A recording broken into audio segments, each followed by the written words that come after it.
It is Lee Burnett and Josh Smith to get us started here. And again, as we do with our fourth show in every bowling center that we go to, the qualifiers were made up of league bowlers. So these two guys and Louis Bauer that you'll see in our next match are regular league bowlers here at Doug Kent's Rose Bowl Lanes. And sometimes, Sue, that brings a little bit of advantage and comfort factor to our bowlers. Sure. We haven't noticed any lack of quality. I mean, everybody that we've seen is of a great bowling background. They seem to do a great job here on the show that rise to the occasion for sure.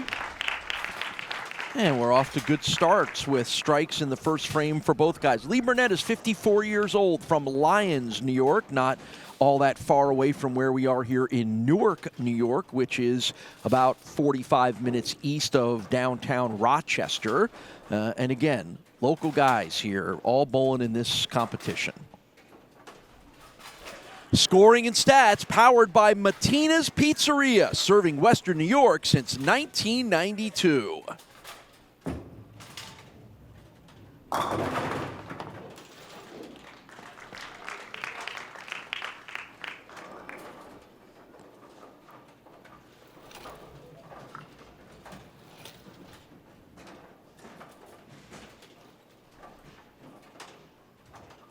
These are guys that all know each other, that bowl against each other, with each other, throw barbs at each other during league nights here at Rose Bowl Lanes. So it's fun just watching the guys in warm-ups. They're all friends. They're all buddies. They know each other. It's we're in a small town where everybody kind of knows each other, and that's what kind of makes this fun. And so Josh actually grew up next door to Doug Kent. One of his best friends, one of Doug Kent's sons, and Josh's dad is the mechanic here at Rose Bowl Lanes. So he's really familiar. Oh, yeah. And so he is presently the mechanic here? I'm not sure about presently, but I think when Doug bought the place, Josh's dad quit his regular job to become the mechanic here. Beautiful. I think Doug's owned this place for a little while, hasn't he? Should have asked Doug when he was on in our first show.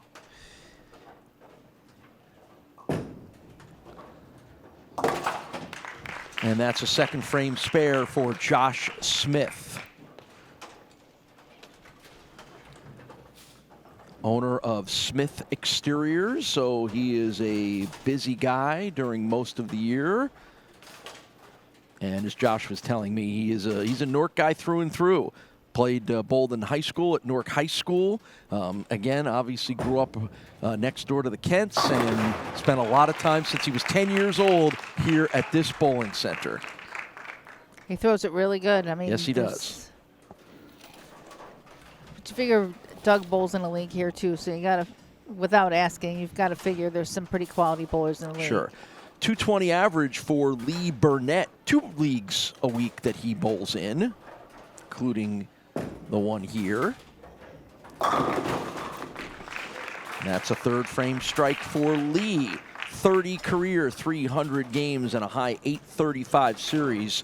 Good numbers for Lee Burnettt. This guy is a nice game too. He's got a beautiful follow through. Really straight through the ball. It's important to get through the ball on these wood lanes. I mean, projection is one of the things that pretty much everybody's had in common in this past month, and that's because the heads can start to go on this, and getting it straight through the heads is really important to retaining ball energy down the lane. That's a double for Lee Burnettt. And this is a good tight match. Watch the form for Lee.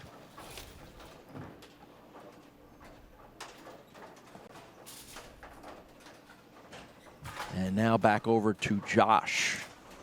You really see in the replay from that angle, his eyes through his target. He stays with it until he sees the ball go through the target. 28 career 300s for Josh Smith, a high 826 series, and when he Asked about his biggest bowling achievement, he said it was that 28 300, which came 3 weeks after he started walking again, after he broke his leg and had screws and plates put in. So I can understand why that was a pretty significant moment for Josh. Yeah, we just saw a really nice replay here of his backswing and his going down into as his push weight's going down in his knee bend, and again, looked pretty picture perfect. Very similar to what we saw with our last month. Yeah, which we've seen plenty of here. We almost had a 300 game thanks to Mark Pulaski last week. We've had a few bowlers that have had strikes on the front side fives to get us all worked up and excited. And this is a good match going on right now here. That's 3 in a row for Josh Smith. And Lee Burnettt with 3 in a row.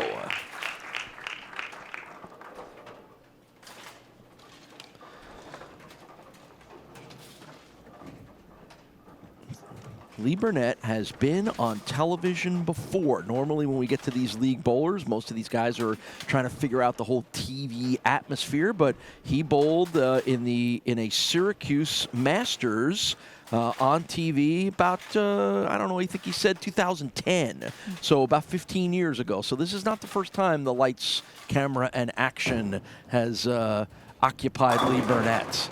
And Solid. it's 4 in a row. We're off to a great start here. We're at Doug Kent's Rose Bowl Lanes in Newark, New York. Josh Smith working 3 in a row, gets set for the 6th frame.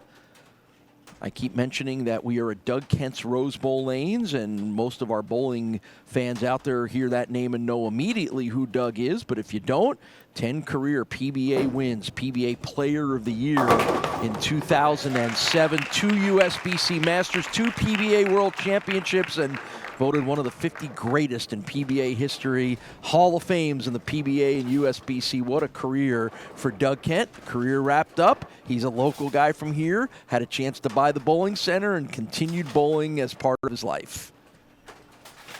So it's been an honor for us to be here for the first time in the presence of one of the all-time greats in PBA history in Doug Kent. And they've been wonderful hosts here, and we're excited to come back again here next year. Here's Josh, and that's another strike. That's 5 in a row. No one will be happier than Doug Kent probably watching his young protege, Josh Smith, knock him down.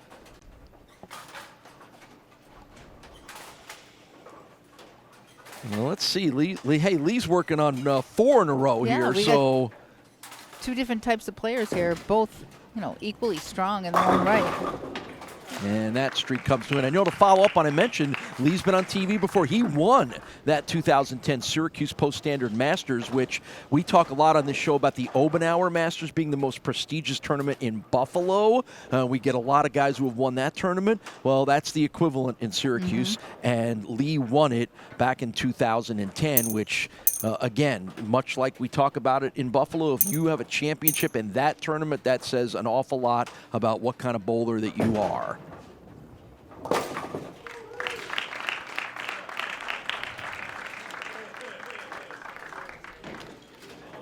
These guys were matched pin for pin before he left that 7-pin. So right now, both guys putting the heat on each other. Somebody wants to be the guy who has the chance to end the run of Mark Pulaski. Again, only one other bowler, and that's Sam DeWitt III, has swept a month at a bowling center, and that opportunity exists today for Mark Pulaski.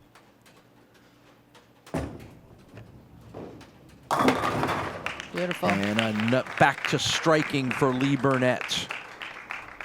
And Doug Kent, by the way, at part of that league too, because he says he bowls in the league here. Like, no way, thank you.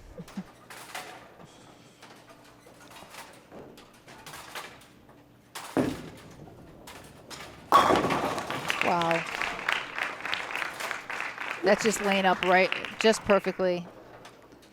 And wonder very much if this is how they play him, or this is how the lanes look to them, or if they've had to make some adjustments. I mean, if this is the equipment they use while they're here, I mean, it's generally you go towards what you know. So I'd be curious to find out whether this is kind of what they see on their league night. Well, again, these are wood lanes here. We're bowling on a house shot, but no one is more familiar with the intricacies of these wood lanes than these two guys. And Louis Bauer, our next bowler as well. They're here every week. Man, on fire. That is 7 in a row for Josh Smith. Only a spare in the second frame. Could you imagine being a bowler who's like, I think I want to join a league. Let me go over to Doug Kent's place, walk into a league that has a PBA Hall of Famer, a Syracuse Masters winner, and that guy, Josh Smith, in the league. Wow. But like you said, they know each other, and there's a comfort level to that, and it kind of takes away from the intimidation of the atmosphere. I know that's what happened at my place with the two guys that had bowled high school together. They were instantly comfortable, and kind of the lights were secondary to them two just, having a good time. Being comfortable, and it goes a long way towards making you perform at your best in any sport. 10th frame for Lee Burnettt, another strike. So he had 4 in a row, a spare, and now 3 in a row. Somebody's got to lose this, unfortunately. I'll tell you what, I know Mark Pulaski is sitting back and watching, and he might be going, look what's coming my way here. Hope it's not one of these two guys. But if it is, the guy who beats one of the two of them will be the one. These guys have been fantastic. All right, can Lee continue to strike and put the pressure on Josh? I mean, he's going to shoot 250 and maybe not even have a sniff at winning this game. Amazing.